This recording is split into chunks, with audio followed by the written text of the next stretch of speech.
Hi, this is Ron Kubitz with the PHRA. I'm the Vice President of Membership and Diversity. Honored to be here today at the 66th Annual Conference with Dr. Shirley Davis. Hi. Shirley, very nice to meet you. You too. She is our keynote speaker here for this morning. And before we talk about your keynote a bit, you are the president of SDS Enterprises. Yes. Can you tell us a little bit about SDS and their mission and goals? Yes, actually SDS really stands for Shirley Davis Shepherd Enterprises. But it's really all about me being able to share my expertise and some of the experience that I've had over my 25 years in human resources. And what the firm does is it's actually a think tank, and it's a global thought leadership and content expertise firm that provides strategies and solutions to organizations about how to manage and lead in this, what I call VUCA world, a world of volatility, uncertainty, complexity, and ambiguity.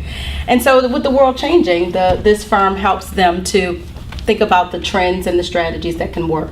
Okay, great. Well, speaking of some trends and some strategies, you are doing the keynote this morning, and you're going to talk about inclusion and the importance of inclusion to a satisfied, more productive workforce. Can you elaborate a little bit on that? Sure. You know, it's very important that not only do we embrace the fact that the world has changed and there's a lot more diversity in the global workforce, but that as we build our organizations, our work environments, and our cultures, we need to be much more inclusive so that that diverse talent can come to work and feel appreciated, valued, and have equal access to opportunities inside of the organization. And so inclusion really is about how do we get all that diverse talent to work well together to achieve organizational success. Great, and we're certainly looking forward to the presentation this morning.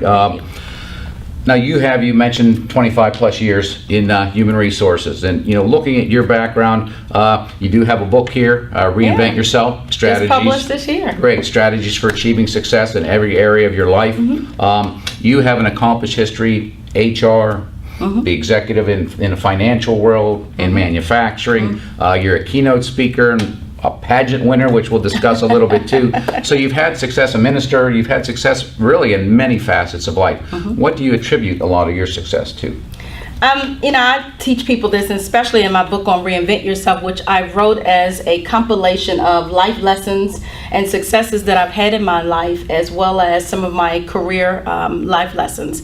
And it's important for people to understand early on what it is that they're supposed to do. You have to find your passion and your purpose in life and pursue it. So I really attribute a lot of my success to knowing what I was good at. I stayed in my lane. I stayed true to what I felt called to do while I'm here on this earth, and it's allowed me to utilize my strengths and to contribute everywhere I've went some success. So just to spin off of that question, a lot of people, going back to your point, maybe have some roadblocks and they just give up. That's right. Have you had some times when you were like, oh geez, I just don't think this is going to work, maybe we should give up? What do you do? What do you advise others to do when they get in that situation and try to overcome those feelings and thoughts? Thank you. That's a good question. And it's a lot of what I talk about in Reinvent Yourself is about that. So when life goes wrong, don't go with it. Or when you have setbacks, that you can always recover and you can get better and not get bitter. And so I talk about how do you reinvent yourself in your career when you've had financial setbacks, when you've had relationship breakups, or just when life just doesn't go well, that you can get better and recover from it. Great. And since we're at it, how can we get this book? Oh, it's on my website. It's available. I've got a couple copies here today. So, and I would encourage people to go online. You can download it as an MP3 file and listen to it on your iPod, or you can get a copy of it on audio or book. So it's in all forms. Great. I kind of jokingly said this morning, in one of the earlier questions about your pageant successes in the past. Doing some research, I noticed you're a Miss District of Columbia. Former, sure. Well, it could have been last week too. But, that's right. Mrs. Oklahoma, Miss American United States in 2000. How did you get into pageants? What role did they play in your life, and what role did they continue to play in your life? Yeah, I am. I consider myself really a pageant buff. I've been doing it since I was 13, so that's well over 25 years. And I started when I was in high school, and I found out through just one of my guidance counselors that there was a pageant that was going to be giving out scholarship money. And I thought, well, I love to speak and I'm good on the stage. I was modeling at the time as well, so I was, was very familiar with being in front of crowds. And I competed the first time ever and I got second runner-up. I thought, wow, I can do this. So I went back again. I practiced, I rehearsed, I got prepared, and came back the next year, won speech competition, won the interview competition, and won the ultimate competition. So I just got the pageant fever. But I'm a very competitive individual, and I love stage presence. I know I'm a great speaker, and I project well with other people. So pageants were a good fit.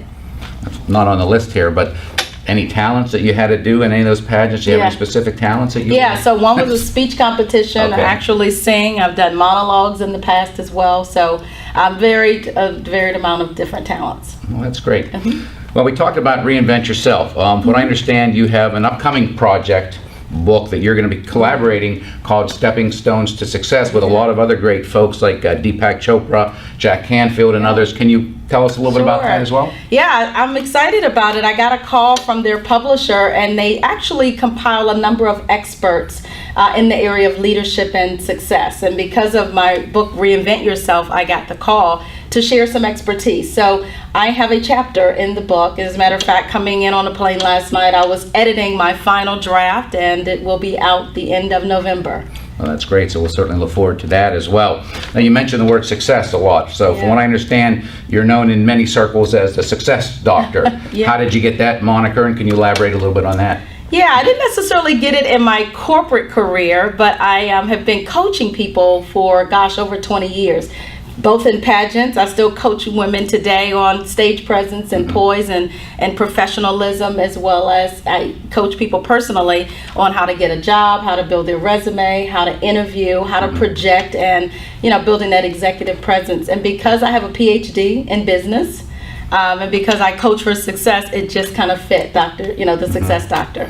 That's great. Now, you talked about working on the plane last night, and we were joking earlier that you're here today for our great conference, and then you're going to Orlando. I did some netting on your conference schedule, and between now and the end of the year, where most of us are maybe winding down a bit, you have like 15 different speaking engagements. So how do you juggle all that? And when you're not doing that, what do you like to do in your spare time? It's like, do I have a life? Yeah, I speak about 50 to 60 times a year. And so you asked me earlier about my passion and my purpose. That's what I'm called to do. I love it. I love to share global trends. I love to talk about strategies for success and building organizational strategies. But I've got 15 more left, but I recognize that the fall conference is it's a busy and a hectic time. I committed to these nearly a year ago, but as I was sharing earlier, I just embrace it and I breathe. And what I do in my spare time is I love to go to the water and relax. I love to take in fresh air. I power walk 2 or 3 miles a week. I love to do that in a nice wooded area of a park where I can really take it in, have some privacy. And then I'm an HGTV junkie. So that's a great day for me to sit on the couch, veg out, and just watch HGTV International, House Hunters International. I like to just travel and dream about places that I want to go visit. Well, good. Well, hopefully you'll get some of that time coming up. I will. And we're certainly honored to have you here today. We're looking forward to your presentation, so we can certainly learn a lot from you. So thank you very much for your time. It's my pleasure. And we'll look forward to listening to you here shortly. It's good. And have them go to my website, drshirleydavis.com. Very simple, and they can get the book and learn a lot more about me. Thank you so much. drshirleydavis.com. Thank you.